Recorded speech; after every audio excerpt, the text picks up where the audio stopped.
بسم اللہ الرحمن الرحیم الحمد للہ والصلاۃ والسلام علی رسول اللہ وعلی آلہ وصحبہ اجمعین۔ السلام علیکم میم۔ وعلیکم السلام۔ چلیں، ایک سوال کا تو لمبا چوڑا جواب ہو گیا، آج مختصر سوال ہے لیکن آئی تھنک بہت اہم ہے کیونکہ ہمارے کلچر میں اس کے بارے میں بہت پوچھا جاتا ہے۔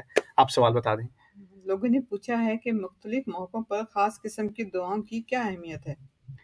ہاں، تو یہ اصل میں بہت سارے سوالوں کا خلاصہ ہے۔ کوئی کہتا ہے میرا کل ایگزام ہے، اس کی کوئی خاص دعا بتا دیں، کوئی کہتا ہے کہ میری موٹر سائیکل گم گئی، اس کی کوئی دعا بتا دیں، کوئی کہتا ہے کہ میری بیٹی کی شادی کا کوئی معاملہ نہیں بن رہا، اس کی کوئی دعا بتاتے ہیں، ہماری اولاد نہیں ہو رہی، اس کی دعا بتا دیں۔ تو ہر مختلف سچویشن میں لوگ ہوتے ہیں اور پھر سوال اٹھتا ہے کہ اس کی کوئی خاص دعا ہوگی جس کا میں خاص اہتمام کروں۔ ساتھ ہی ہوتا ہے کہ کسی ایک خاص وقت پہ یہ دعا کی جائے تو پھر اس کا اہتمام کروں۔ اس میں دو چیزیں بیلنس کرنے کی ضرورت ہے۔ ایک تو یہ ہے کہ ہماری جو سنت کی کتابیں ہیں اس میں خاص موقعوں کی اور خاص وقتوں کی دعاؤں کا ذکر ہے۔ تو جیسے سنت میں ہے کہ رسول صلی اللہ علیہ وسلم فجر کی نماز کے بعد کون سے اذکار کیا کرتے تھے، مغرب کے بعد کون سے اذکار کیا کرتے تھے، وہ اذکار دعائیں ہی ہیں، رائٹ۔ اس طرح خاص ایکٹیویٹیز کے ساتھ دعا جو ہے وہ ایسوسیٹ ہے، جیسے گھر میں داخل ہوتے وقت کس پیر سے داخل ہو اور کون سی دعا پڑھے، گھر سے نکلتے وقت کون سی دعا پڑھے، سفر کی دعا ہے، باتھ روم میں جانے نکلنے کی دعا ہے، کھانے کی دعا ہے، شادیوں کی دعا ہے، اولاد کی دعا ہے، مبارکباد کی دعا ہے۔ تو ہر اس طرح سمجھ لیں کہ سینکڑوں جو مختلف ایکٹیویٹیز ہیں اس کی مسنون دعائیں ہیں، لیکن اس کو ایک تاریخی پس منظر سے سمجھنے کی بہت ضرورت ہے۔ یہ تمام دعائیں رسول صلی اللہ علیہ وسلم نے ہر ایک کو نہیں سکھائی تھیں۔ تو یہ سمجھنا کہ اگر جب تک مجھے ساری دعائیں نہیں آتی تو میرے اسلام میں کچھ کوتاہی ہے، یہ غلط ہے۔ کیونکہ کبھی کسی صحابی نے آ کے پوچھا، ان کو یہ جواب دے دیا، کبھی کسی نے پوچھا وہ جواب دے دیا، بعد میں جا کر یہ ساری چیزیں جو ہیں یہ جمع ہوئیں۔ تو اس زمانے میں یہ لازمی نہیں ہے کہ ہر صحابی کو ان تمام دعاؤں کا علم تھا، یہ لازمی نہیں ہے۔ اور کافی سارے صحابہ تو ایسے بھی تھے جو جیسے حبشہ کی طرف جو ہے وہ ہجرت کر گئے، اور رسول صلی اللہ علیہ وسلم ابھی مکے میں ہی تھے، وہ حبشہ چلے گئے، ابسینیہ چلے گئے، کیونکہ وہاں پر مکے میں مصیبتیں پھیل گئی تھیں۔ تو ان کو تو ان دعاؤں کا کوئی علم بھی نہیں تھا جو بعد میں سکھائی گئی ہیں، اور باقی سارے قرآن کا بھی ان کو علم نہیں تھا۔ تو ہمارے ذہن میں آتا ہے نا کہ پورے جو اسلام کی تمام تعلیمات ہیں، تمام دعائیں ہیں، تمام احادیث ہیں، وہ ہر صحابی کو معلوم تھیں، یا پورا قرآن بھی ہر صحابی کو معلوم تھا۔ ایسی بات نہیں تھی، تھے علماء بھی تھے ان میں سے، جاننے والے بھی تھے اور کم جاننے والے بھی تھے۔ تو پہلی چیز تو یہ کہ اب تو کافی اچھی ریسورسز بن گئی ہیں۔ حصن المسلم میری فیوریٹ کتاب رہی ہے بہت عرصے سے، کالج کے دنوں سے۔ حصن المسلم میں رسول صلی اللہ علیہ وسلم کی مسنون دعائیں جو ثابت ہیں ہر ایکٹیویٹی کے ساتھ، ان کا ذکر ہے ترجمے کے ساتھ انگلش میں۔ اس کی آن لائن بھی بہت ساری کاپیز ہیں، میرا خیال ہے اردو میں بھی اس کا ترجمہ ہو چکا ہے، تو وہ ہر ایک کے پاس میرے خیال ہے ہونی چاہیے۔ اور وہ ایک اچھا ریسورس ہے کہ اگر آپ پاکٹ سائز کا وہ بناتے ہیں تو انسان اپنے پاس ہی رکھ لے، اس میں سے بار بار اگر بھول جاتا ہے تو کوئی بات نہیں، اسی سے پڑھ لے۔ لیکن اس کے علاوہ یہ ایک طرف ہے کہ ٹھیک ہے بہت سارے اوکیزنس کی ایکچولی دعائیں ہیں۔ مجھے یاد پڑتا ہے میں نے بچوں کو بھی ایک سیریز پڑھائی تھی، عرصہ ہو گیا، پتہ نہیں اس کی ریکارڈنگ اب ہے بھی کہ نہیں، دعاز ایوری کڈ شوڈ نو، ہر بچے کو کون سی دعائیں پتہ ہونی چاہیے، رائٹ۔ تو دعا اگر ڈر لگ رہا ہے تو کون سی دعا پڑھو، اگر کوئی اسکول میں آپ کو کوئی انٹیمیڈیٹ کر رہا ہے، بلی کر رہا ہے، تو اس کی کون سی دعا ہونی چاہیے۔ ان قسم کی سچویشنز کی بھی دعائیں ہیں سنت میں۔ لیکن ایک تو یہ چیزیں ثابت ہیں، لیکن دوسرا ہے ایکسٹریم، اور ایکسٹریم یہ ہوتا ہے ہمارے دین میں انفارچونیٹلی جو بنو اسرائیل کے ساتھ ہوا، کہ اصل ہمارا دین ایک پیغام ہے، اس کا جو لب لباب ہے نا وہ ایک پیغام ہے۔ ہر ذکر میں ایک پیغام ہے، نماز میں ایک پیغام ہے، حج میں ایک پیغام ہے، روزے میں ایک پیغام ہے، ہر دعا میں ایک پیغام ہے۔ اسی لیے اس کے خاص الفاظ ہیں۔ الفاظ انسان کی زندگی میں الفاظ کا مقصد ایک پیغام کمیونیکیٹ کرنا ہوتا ہے، تو ہر دعا ایک خاص چیز کمیونیکیٹ کر رہی ہے۔ انفارچونیٹلی ہوا ہمارے ساتھ یہ ہے کہ ہمیں الفاظ کے تلفظ سے زیادہ دلچسپی ہے کہ میں یہ الفاظ یاد کر لوں اور زور زور سے پڑھ لوں، یا بار بار پڑھ لوں، یا 10 دفعہ پڑھ لوں، یا 20 دفعہ پڑھ لوں، لیکن جو الفاظ وہ کہہ رہے ہیں اس کا جو پیغام ہے، اصل فائدہ انسان کو اس کے پیغام سے ہوتا ہے، اس کی آوازوں سے نہیں۔ اس کی آوازوں کا اپنا ایک درجہ ہے، لیکن وہ صرف اس وقت جب انسان کوشش تو کرے کم از کم کہ جو میں پڑھ رہا ہوں اس پیغام کا بھی مجھ پہ کچھ اثر ہو۔ تو اس لیے جو دعائیں مسنون ہیں وہ صرف یاد نہیں کرنی چاہیے، ان کے بارے میں سوچنا بھی چاہیے. جیسے انسان گاڑی میں بیٹھتا ہے، سبحان الذی سخر لنا ھذا وما كنا له مقرنین وانا الی ربنا لمنقلبون. سفر میں بیٹھنے کی دعا، گاڑی میں بیٹھنے کی یا کسی بھی سواری میں بیٹھنے کی، کہ کتنی پاک وہ ذات ہے جس نے اس سواری کو میرے لیے مسخر کر دیا، ہمارے لیے مسخر کر دیا. یعنی میں گاڑی کا میں چابی گھماتا ہوں تو انجن سٹارٹ ہو جاتا ہے، وہ انجن میرے لیے مسخر ہے، آگ نہیں لگتی اسے، رائٹ. وما كنا له مقرنین، اور ہم اس پر قابو لانے والے نہیں تھے. ہمارے قابو میں نہیں تھا کہ بریکیں فیل نہ ہو، ہمارے قابو میں نہیں تھا کہ انجن کو آگ نہ لگے. یہ ہمارے قابو کی چیز نہیں تھی، اللہ تعالیٰ نے قابو میں رکھی ہوئی ہے. یہ ہمارے قابو میں نہیں تھا کہ کبھی بھی ٹائر پھٹ جائے ہائی وے پہ چلتے ہوئے اور گاڑی الٹا پلٹنا شروع ہو جائے. وما كنا له مقرنین. اب سفر میں جب انسان نکلتا ہے تو اس کو ایک منزل تک پہنچنا ہے اور پھر واپس گھر آنا ہے. ہر سفر کا خلاصہ یہی ہے نا، نکلنا ہے اور پھر واپس آنا ہے. تو سفر میں ہم یہ بھی کہتے ہیں وَإِنَّا إِلَىٰ رَبِّنَا لَمُنقَلِبُونَ، اور بے شک ہمیں آخر کار تو صرف ہمارے اپنے رب کی طرف ہی واپس لوٹنا ہے. یعنی اس سفر سے جو میں گروسریز کرنے جا رہا ہوں یا گیس بھرنے جا رہا ہوں یا یہاں کیمپس پہ آ رہا ہوں، مسجد آ رہا ہوں، اس وقت مجھے یاد دلانا ہے کہ یہ چھوٹا سفر ہے، لیکن یہ زندگی، پوری زندگی ایک سفر ہے، اور اس کی واپسی، اس کا گھر لوٹنا میرے رب کی طرف ہے. تو یہ ہوتا ہے نا کہ ہم روز چھوٹے چھوٹے کاموں میں لگ جاتے ہیں، اور جب کوئی غور سے کوئی چیز ایسے دیکھ رہا ہو نا بہت قریب سے، تو اس کو وہ بڑا ویو نہیں نظر آتا پیچھے ہٹ کے. تو اس دعا کا مقصد کیا ہے کہ آپ کام میں تو لگے ہوئے ہیں، لیکن آپ جو بڑا مقصد ہے زندگی کا اس کو نہ بھول جائیں. وَإِنَّا إِلَىٰ رَبِّنَا لَمُنقَلِبُونَ. اور یہ دعا پڑھ کے انسان کو کیا ہوگا؟ اگر وہ کسی غلط جگہ جا رہا تھا، کچھ غلط لوگوں سے ملنے لگا تھا، کچھ غلط کام کرنے لگا تھا، اس دعا پڑھتے اگر اس کو احساس ہو جائے میں نے واپس تو رب کے پاس جانا ہے، کس منہ سے جاؤں گا، وہ شاید وہ ٹرپ بھی روک دے اپنا جہاں وہ جانے لگا تھا.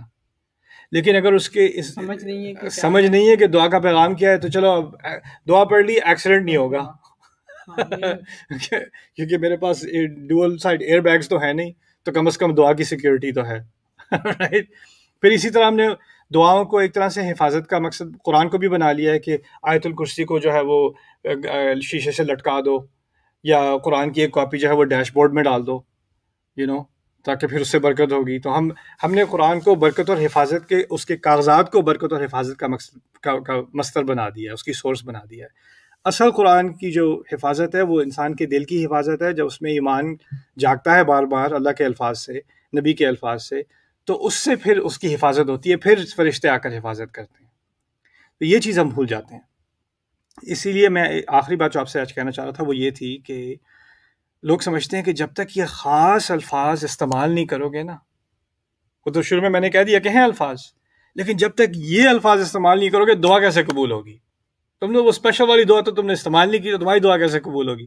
پنجابی میں دعا کرنے لگے، شرم نہیں آتی تو بنگالی میں دعا کرو گے، بنگلہ میں کرو گے، پنجابی میں کرو گے، چائنیز میں دعا کرو گے، انگلش میں کرو گے. نہیں یار، عربی میں دعا ہوتی ہے، دعا تو ہوتی ہے، عربی میں ہوتی ہے. یہ غلط کانسیپٹ ہے. یہ دعائیں جو سنت میں ہیں ان سے تحسین ہو رہی ہے. یعنی آپ نے دل سے دعا کی ہے الفاظ سے، آپ کو پتہ ہے، مجھے پتہ ہے جو ہم نے مانگنا ہے. ان دعاؤں میں ہدایت ہے، صرف مانگنا نہیں ہے، ہدایت بھی ہے.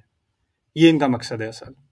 لیکن اللہ تعالیٰ نے ایک عجیب قصے میں سورۃ الکہف میں، مشہور قصہ ہے جو 7 اور نمبر تو ہمیں معلوم نہیں کتنے تھے، فتیہ جو غار میں جانے والے ینگ لوگ تھے جن کا ذکر سورۃ الکہف میں شروع میں ہے. اچھا، وہ عرب نہیں ہیں جن کا ذکر کیا جا رہا ہے، اور جہاں تک تاریخی ریکارڈ ملتا ہے نہ وہ کسی نبی کے زمانے کے ہیں اور نہ وہ کسی کتاب کو جاننے والے ہیں.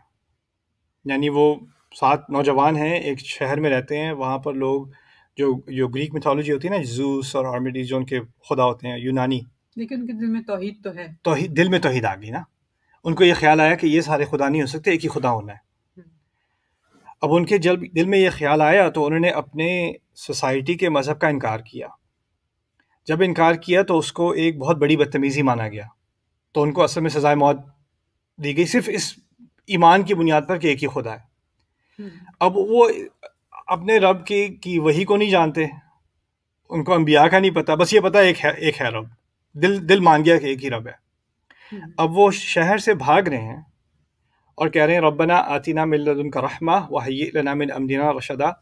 ہمارے رب اپنے خاص خزانوں میں سے ہمیں ایک اپنی رحمت دے اور ہمارے لیے جو سیدھا راستہ ہے وہ مہیا کر دے.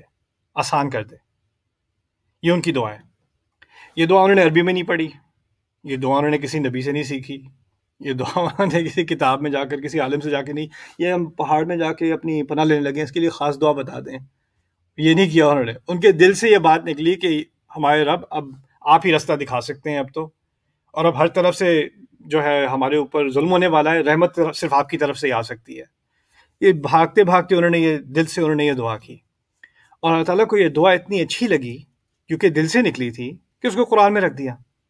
اب ہم بڑا بڑا قرآن کا عالم, کوئی بھی حافظ, وہ جب بھی دہراتا ہے, ہم تو ویسے بھی سورۃ کہف پڑھنے کی جمعے پہ سنت ہے, ہم اس دعا کو ریپیٹ کرتے ہیں, دہراتے ہیں, اور یہ مسنون دعاؤں میں سے, قرآن کی دعاؤں میں سے ہے, منسوس دعاؤں میں سے ہے.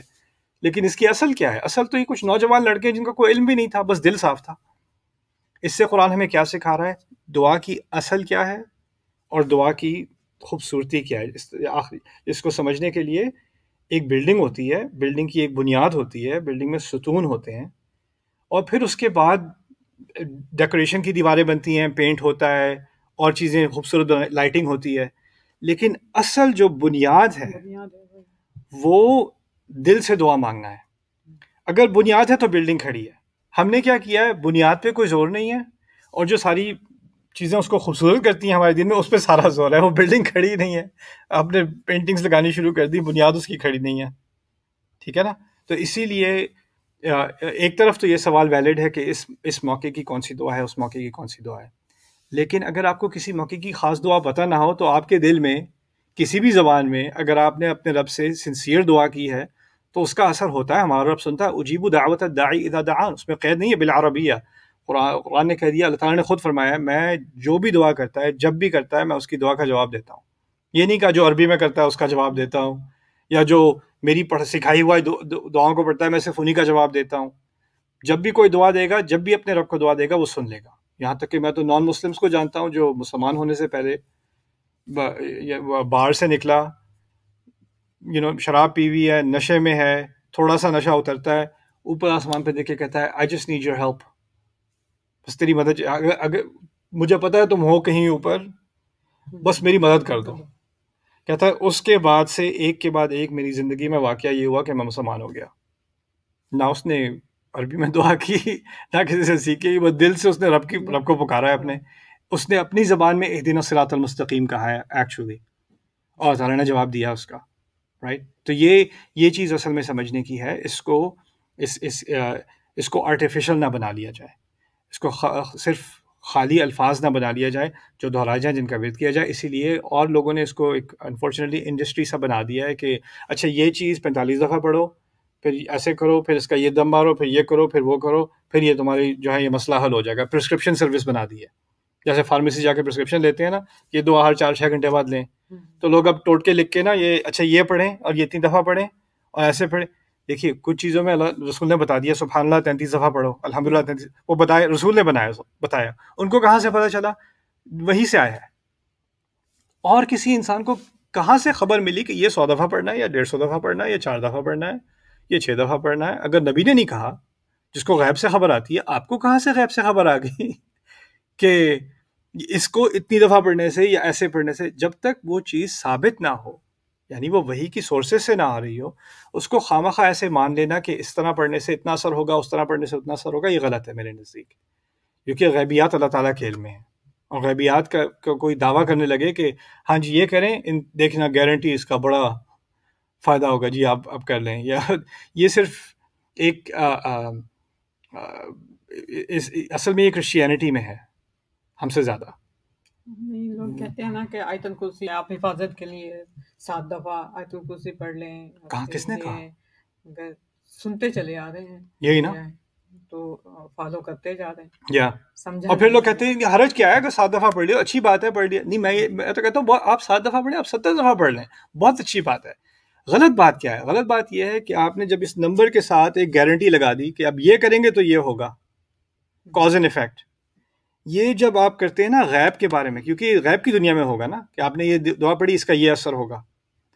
اس اثر کا علم صرف نبی کو دیا جاتا ہے, اس اثر کا علم عام آدمی کو نہیں دیا جاتا. تو کوئی اگر یہ کلیم کرنا شروع کر دے کہ اس کو معلوم ہے کہ اس الفاظ پڑھنے کا یہ نتیجہ نکلے گا اور اس کی نہ کوئی قرآن سے بنیاد نہ ہمارے نبی کی سنت سے بنیاد، تو پھر یہ کرنا غلط ہے۔ اگر کوئی انکریجمنٹ کے لیے کہہ رہا ہے کم از کم 7-10 دفعہ پڑھ لیا کرو، اچھا ہے۔ میں تو کہتا ہوں اگر پڑھنا ہے 7 دفعہ پڑھو، 5 دفعہ پڑھو، 50,000 دفعہ پڑھو، لیکن سوچ کے پڑھو، سوچ کے پڑھ لو۔ قرآن کے مقاصد میں سے اس کا ایک بنیادی مقصد ہے لعلکم تعقلون، تاکہ تم سوچو سمجھو، یہ قرآن کے مقاصد میں سے ہے۔ اگر اللہ تعالیٰ نے کہا تھا تاکہ تم پڑھتے رہو، دہراؤ، تاکہ تم یاد کرو، یہ الفاظ ہی نہیں استعمال ہوئے قرآن میں، الفاظ استعمال ہوئے سوچو، گہرائی سے سوچو، تدبر کرو، عقل استعمال کرو، فکر استعمال کرو، یہ الفاظ استعمال ہوئے۔ اللہ تعالیٰ ہمیں سوچ والا بنائے۔ اوکے مام، دیٹ واز فن۔ نیا سیٹ اپ کیسا لگ رہا ہے؟ نیا سیٹ اپ کیمپس میں اچھا لگ رہا ہے۔ Yeah, I know. I think we need to turn up the air conditioning though. بارک اللہ علیہ ولکم، السلام علیکم ورحمۃ اللہ وبرکاتہ۔